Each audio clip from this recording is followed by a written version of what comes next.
Admiral Kai stood before the massive view screen aboard the monitoring station Eternal Watch, his weathered face reflecting the blue glow of incoming data streams. The coffee in his mug had gone cold hours ago, but he didn't notice. For 3,000 years, his family line had maintained the vigil, watching over humanity's sleeping form. His great-grandmother used to tell him stories about the old days, when humans walked among the stars like living legends. Most people thought those were just fairy tales. "Sir?" Operator Yu called from her station, her voice tight with concern. She was young, barely 25, and had never seen anything like this in her 2 years of service. "I'm reading massive energy spikes across all human territories. The dormant grids they're coming online." Kai's hands trembled as he watched the displays. Numbers that had stayed at zero for longer than most civilizations had existed were suddenly climbing into ranges that made his equipment scream. Warnings. Gravitational waves rippled outward from Earth like stones dropped in still water. Ancient defense platforms that had been silent since before his great-grandmother's time suddenly blazed with life, their power signatures visible from halfway across the galaxy. The monitoring station had been his family's home for generations. His grandfather had died at this very console, watching the same screens that now showed impossible readings. They had all been taught the same thing. If the humans ever woke up, it meant something terrible had happened, something so bad that the sleeping giants had decided to open their eyes again. "Contact the Galactic Council immediately," Kai commanded, his voice steadier than he felt. "Tell them the compact may have been broken." Yu's fingers danced across her controls, but her movements were shaky. She had heard the old stories too, whispered in academy halls when instructors thought no one was listening. Stories about what humans could do when they were angry, when they decided that peace had failed. On the main screen, Earth itself began to change. The peaceful blue marble that had slept for millennia started to shimmer, its surface rippling, like disturbed water. Cities that had looked like gardens from space were transforming, revealing geometric patterns that hurt to look at directly. Deep beneath the oceans and continents, something vast and terrible was stirring. Structures larger than mountains were rising from ocean floors, breaking through the crust like flowers blooming in fast forward.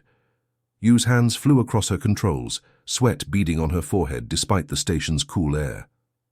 "Sir, I'm detecting fleet movements in the dark zones. Massive signatures, hundreds of them." Her voice cracked on the last word. The dark zones were supposed to be empty space, nothing but cosmic dust and radiation. But now they were lighting up like festival fireworks. Kai closed his eyes, feeling the weight of 3,000 years of family duty pressing down on his shoulders. His ancestors had warned him this day might come. They had prepared him for it, made him memorize protocols that everyone hoped would never be needed. Signal all stations. Begin broadcasting the ancient warnings on all frequencies. The galaxy needs to remember why humanity chose to sleep. Dr. Na rifled through the dusty archives of the Galactic Historical Institute, her heart racing as she uncovered documents that hadn't been accessed in 2 millennia. The emergency beacon from the monitoring stations had triggered a desperate search for answers, and she was the only xenohistorian crazy enough to dig through records that most scholars considered ancient mythology. The archive room smelled of old metal and forgotten time. Dust particles danced in the dim light as Na moved between towering storage units that stretched up into darkness. Her hands were shaking as she pulled file after file, searching for anything that might explain why the humans were waking up. The Institute's other researchers had gone home hours ago, but Na couldn't stop. Something in her gut told her that lives across the galaxy depended on what she found in these forgotten corners. "Found it," she whispered, pulling up a crystalline data storage unit that felt warm to the touch. The thing was older than some star systems, its surface covered in symbols that predated most known languages. The holographic display flickered to life, casting eerie shadows on the walls as it showed the faces of beings long dead, representatives of 7 ancient civilizations. The image quality was poor, fuzzy around the edges, but the fear in their expressions was crystal clear. These weren't just any aliens having a casual meeting. These were the most powerful leaders in the galaxy, and they looked terrified. Elder Ventari of the Crystalline Empire spoke first, his translated words heavy with fear. "The humans have agreed to our proposal. They will enter the Great Sleep, sealing their war machines and hiding their fleets in exchange for our solemn promise." Na's assistant Jin had been organizing files in the corner, but the ancient voice made him freeze. He dropped what he was doing and rushed over, peering over her shoulder with wide eyes. "What promise?" he asked, his voice barely above a whisper. The recording continued as if Elder Thos of the Stone Worlds could hear Jin's question across the centuries. His rocky features were twisted with what looked like shame. "We vow to protect the innocent, to prevent the atrocities that awakened humanity's fury. Never again will we permit slavery, genocide, or the destruction of developing worlds."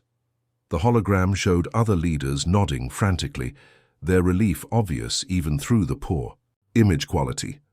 They were making a deal with devils, but devils who had agreed to go back to sleep.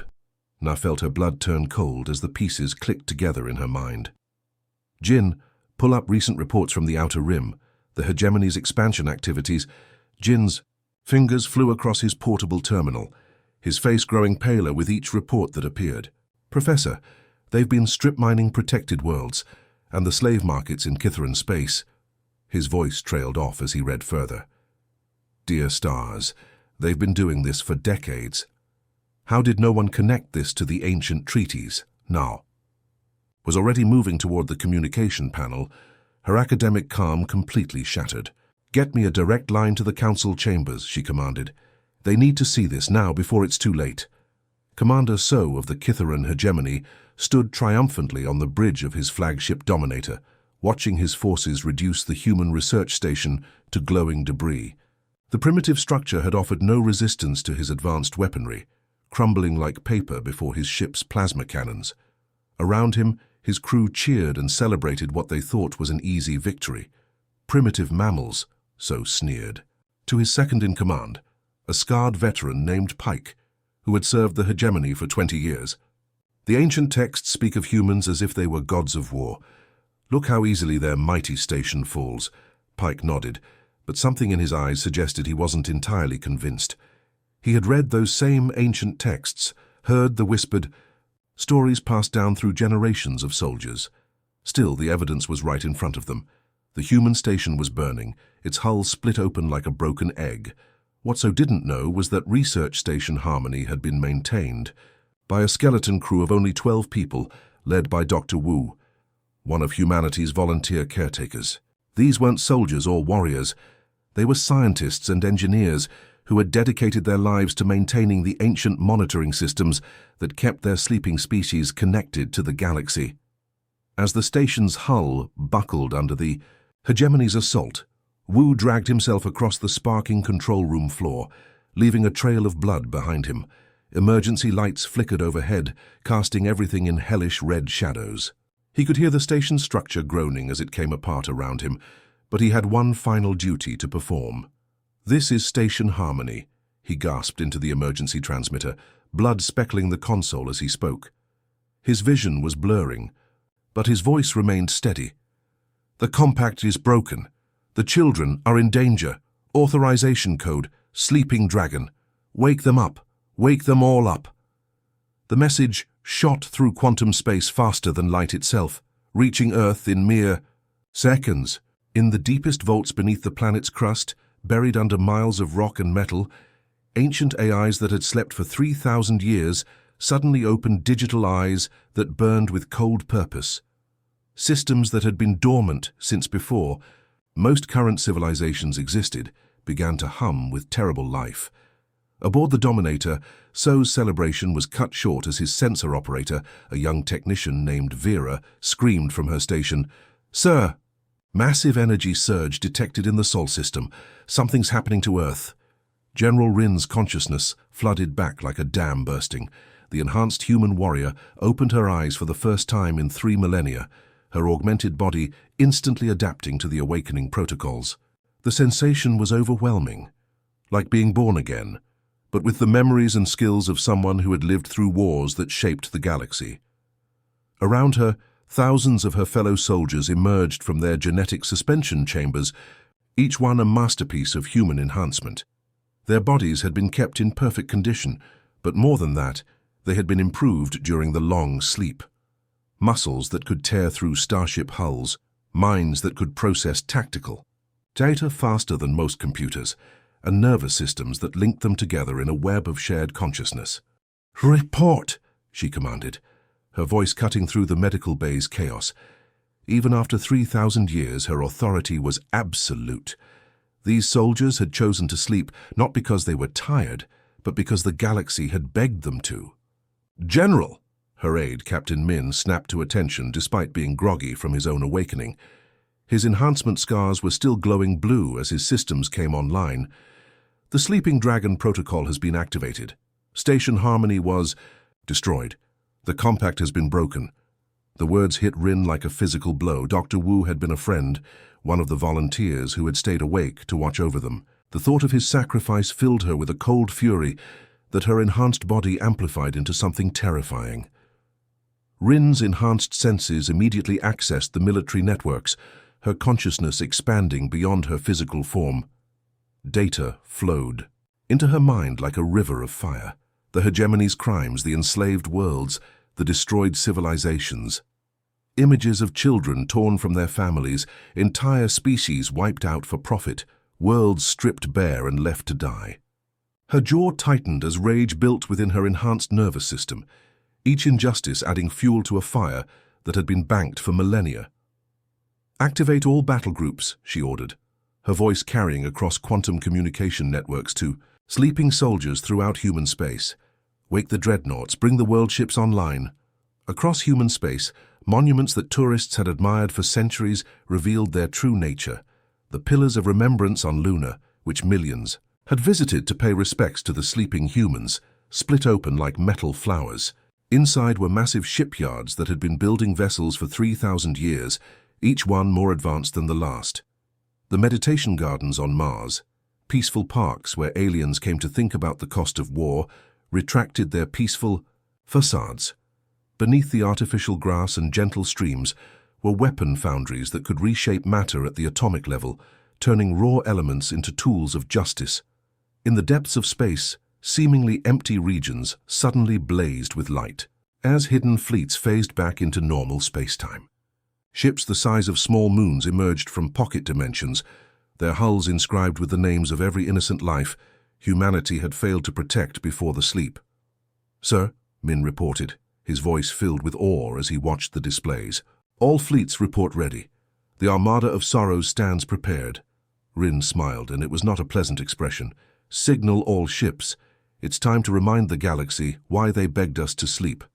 The human vessel, Quiet Justice, materialized in Kitharan, space without warning, its arrival detected only when it was already there. The ship seemed to step out of nowhere, like a ghost becoming solid. Kitharan sensors, which could track objects moving faster than light across entire star systems, had seen nothing until the human ship was practically sitting on their doorstep. Captain Hai stood calmly on her bridge, studying the massive military installation known as Fortress Unbreakable. The structure was truly impressive, a metal moon bristling with enough firepower to level entire planets. For 50 years it had been the crown jewel of Kitharan military might, a symbol of their dominance over the Outer Rim territories. Pirates, rebels, and entire fleets had broken themselves against its shields. "Impressive," she murmured, watching the base's defensive systems track her lone ship like the eyes of a predator. "They've built quite a monument to their arrogance." Her crew moved with quiet efficiency around her. These weren't the enhanced super soldiers like General Rin's forces. They were regular humans who had volunteered to sleep and wake as needed. Teachers, engineers, artists who had learned to wage war because someone had to protect the innocent. Alarm klaxons shrieked across the fortress as Commander So's voice crackled across all frequencies, filled with outrage and disbelief. "Attention! Primitive vessel, you have entered sovereign Kitharan space. Surrender immediately or be destroyed." Hai almost felt sorry for him, so had no idea what he was facing. To him, humans were just another species to be conquered and enslaved. He couldn't comprehend that he was threatening beings who had voluntarily become gods of war to protect others. "They're charging weapons," reported her navigator, a young woman named Park, who had been a music teacher before the sleep. Full battle stations are coming online. Hai smiled and nodded to her tactical officer. Tay, if you would.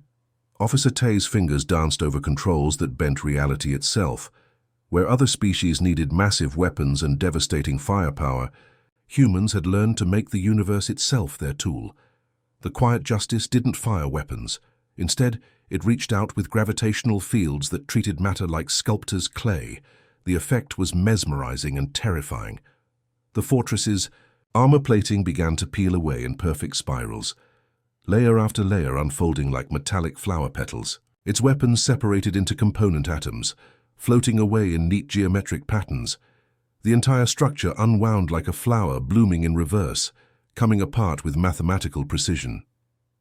Within minutes, the mighty fortress existed only as perfectly organized piles of raw materials, sorted by element and atomic weight. Not a single life had been lost, but every weapon and defensive system had been completely neutralized. The crews inside found themselves standing in perfectly preserved life support bubbles, unharmed but thoroughly defeated. Broadcast this on all galactic frequencies, Hai commanded. Her image appeared simultaneously on every communication device. In known space, a human woman with kind eyes and an expression of infinite sadness. People of the galaxy, she began, her words automatically translated into thousands of languages. You were given 3,000 years of peace. You chose slavery and genocide instead. The compact our peoples made is now void. We offered you our absence. Now you will learn why that was a gift. Prepare yourselves. Humanity has awakened and we remember everything. Fleet Admiral Dar commanded the largest armada in Kitharan history as it swept toward human space, confident in their technological superiority. His ships numbered in the thousands, each one a testament to hegemony engineering. Massive dreadnoughts bristled with plasma cannons, their hulls thick enough to shrug off asteroid impacts.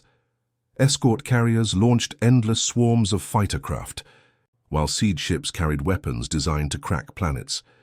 Dar stood on the bridge of his flagship Eternal Conquest, watching the tactical displays with satisfaction.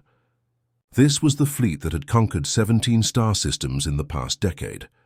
No force in the galaxy could stand against this much concentrated firepower. Today we end the human myth forever, he declared to his captains during the final strategy briefing. His officers nodded enthusiastically, their faces eager for the glory that would come from defeating the legendary humans. No species is invincible. Watch as we reduce their homeworld to molten slag. His words died as sensors detected the approaching human fleet. Where Dar commanded thousands of warships, the humans brought dozens. Where his vessels were massive and impressive, designed to inspire fear in their enemies, the human ships seemed almost delicate. They looked more like works of art than weapons of war, their hulls smooth and graceful, without the aggressive angles and bristling weapons of proper military vessels. Pathetic, Dar laughed, gesturing at the display. They send artists to fight. Warriors. How many ships do they have? 50, 60? We outnumber them 100 to 1. His bridge crew joined in the laughter. After seeing Fortress Unbreakable dismantled, they had expected the humans to bring everything they had. This small fleet seemed like an insult. The battle began, and Dar's confidence evaporated within seconds. Human ships moved through space as if physics were merely a suggestion they could choose to ignore. They phased through his vessel's hulls, like ghosts appearing inside his formation before anyone could react. Their weapons didn't just destroy, they rewrote local reality to make armor irrelevant, turning solid metal into harmless gas. His force's energy beams passed harmlessly through human ships that existed in multiple dimensions simultaneously. Dar watched in horror as his plasma cannons fired at targets that were somehow both there and not there, their shots hitting empty space while the humans remained untouched. But most terrifying was how the humans fought together. Fleet Captain. Hyun's forces moved with perfect coordination, as if sharing a single mind. They adapted to every Kitharan tactic before it could be fully implemented, learning and evolving in real time. When Dar's ships tried to surround them, the humans had already moved. When his forces attempted coordinated strikes, the humans were already countering attacks that hadn't been launched yet. They're not just fighting us, Dar's tactical officer whispered in horror, his hands shaking as he watched his instruments. They're studying us. Every move we make teaches them something new. As his flagship systems failed around him, Dar watched human soldiers board his vessel, not through airlocks or breached hulls, but simply walking through the walls as if they weren't there. Ambassador Leo stood before the emergency session of the Galactic Council, his presence drawing fearful glances from representatives who had grown comfortable in humanity's absence. The massive council chamber, built to house thousands of diverse alien species, had never felt so small. Emergency lighting cast harsh shadows across faces that hadn't shown this much fear since the great wars of the ancient past. The chamber buzzed with panicked conversation as reports flooded in of the hegemony's systematic dismantling. Holographic displays showed the destruction of Kithran fleets in real time, their massive armadas reduced to scrap metal in minutes. Delegates huddled in their species groups, whispering frantically in languages that translation systems struggled to keep up with. "Honored delegates," Leo began, his calm voice cutting through the chaos like a blade through silk. He was an older, human, perhaps 60 years old, with grey hair and the kind of steady presence that came from seeing civilizations rise and fall. "For 3,000 years, you lived under our protection without knowing it. You forgot why your ancestors begged." First to sleep, the chamber fell silent. Even the most arrogant species knew better than to interrupt a human who spoke with such quiet authority. The crystalline delegate, descendant of those who had made the original compact, stepped forward with crystalline tears streaming down their faceted face. Their entire body chimed like broken glass as they moved, the sound of a species in mourning. "We remember, human. Our archives speak of your mercy. Please, we offer our aid in hunting down those who broke faith with you." Leo nodded respectfully to the crystalline representative. Their people had kept the old promises, protecting developing worlds and preventing slavery in their territories. They deserved respect, but others were less wise. The Vorthan representative, his species having risen to power during humanity's slumber, puffed out his chest and spoke with arrogant defiance. "We will not bow to returning tyrants. The galaxy has evolved beyond the need for human guardianship." His followers cheered, their voices echoing through the chamber. Leo's expression didn't change, but something cold flickered behind his eyes. The temperature in the chamber seemed to drop several degrees, and even the most belligerent delegates suddenly found reasons to examine their feet. "We offered you peace, and you chose to break faith with us. Some of you remember why we were asked to sleep. Others," he gestured toward the Vorthan delegate, "others have forgotten that we didn't retreat because we were weak." Around the chamber, screens activated, showing human fleets moving throughout the galaxy, not attacking, but positioning themselves with mathematical precision around every major world and system. The formations were beautiful and terrifying, patterns that spoke of absolute control and unlimited capability. "The galaxy will learn," Leo continued softly. "You can choose to remember why your ancestors spoke our name in whispers of reverence and terror, or you can learn firsthand why we were asked to become dormant. Either way, the children of the two galaxy will be protected." Behind him, the great seal of humanity blazed to life. Admiral G stood on the command deck of the massive world ship Mercy's Edge as it settled into orbit around the Kitharan homeworld. The ship was larger than most space stations, its hull gleaming white with blue accents that spoke of peace rather than war. Below, billions of beings cowered in cities that had been built on the wealth stolen from enslaved worlds, their towering spires casting shadows over slums where the conquered lived in misery. G had been a teacher before the Great Sleep, specializing in childhood development and education. The irony wasn't lost on her that she now commanded one of humanity's most powerful vessels. But someone had to do the hard work of justice, and humans had learned long ago that the gentlest people often made the most effective protectors when pushed too far. "Target analysis complete," her tactical officer Han reported from his station. He had been a social worker in his previous life, and his enhanced systems now tracked every life on the planet below with the same care he had once used to help struggling families. All military installations, government facilities, and slave processing centers have been identified, civilian areas marked for protection. Jean nodded, her enhanced consciousness interfacing with the ship's systems.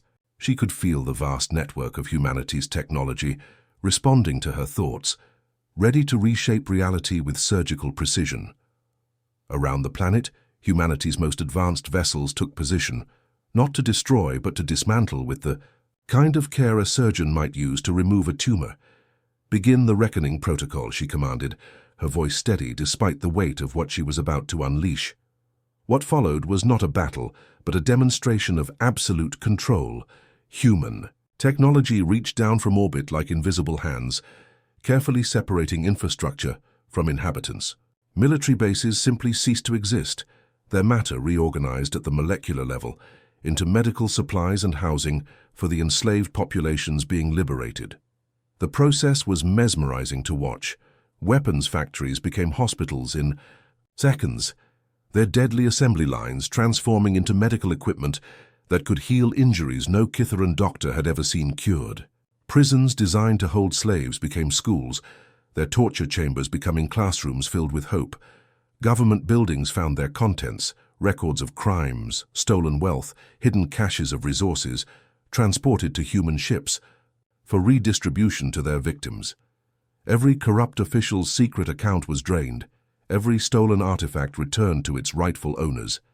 Slave markets were dismantled atom by atom, their overseers left unharmed, but permanently marked with neural implants that would prevent them from ever harming another sentient being. On the planet's surface, human soldiers walked among the population not as conquerors, but as liberators. They carried food, medicine, and hope to species that had suffered under hegemony rule for generations. Children who had never known freedom tentatively approached these strange beings who offered candy and toys instead of chains. "Sir," Han reported, his voice filled with wonder, "the liberated populations are requesting permission to help with relief efforts. They want to assist in redistributing resources to other victim worlds." G smiled, the first genuine expression of happiness she'd worn since awakening. The new Galactic Assembly convened on a neutral station that humanity had constructed in the deep void between galaxies. The massive structure floated in absolute darkness, its only illumination coming from the soft, warm light that seemed to emanate from everywhere and nowhere. It was a masterpiece of engineering and diplomacy, a place where no species could claim home advantage. Representatives from every known species sat in chambers designed to accommodate their wildest biological diversity. Gas-breathing methane dwellers floated in specially designed atmospheric bubbles next to silicon-based rock creatures who communicated through vibrations. All were equal under the gentle light that made everyone feel welcome and safe. Ambassador. Hyo took the central podium, her presence commanding attention without the need for force or intimidation. She was a grandmother who had volunteered to stay awake during the Great Sleep, spending 3,000 years studying galactic civilizations and learning to understand their fears and hopes. Behind her, holographic displays showed the new monitoring network spreading throughout the galaxy.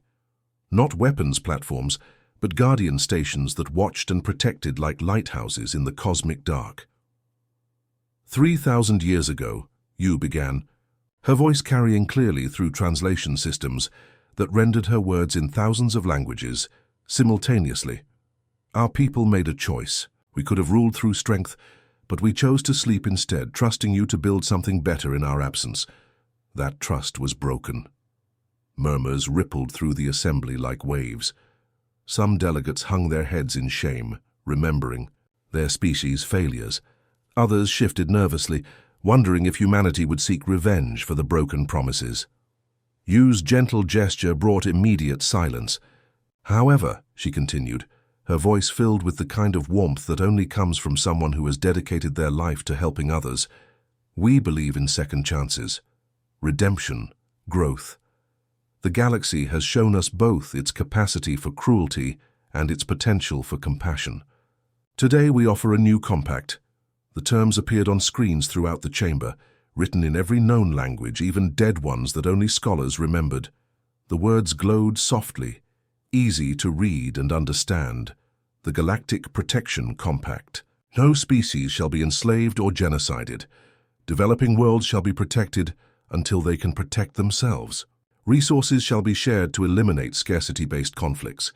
Disputes shall be resolved through mediation, not warfare.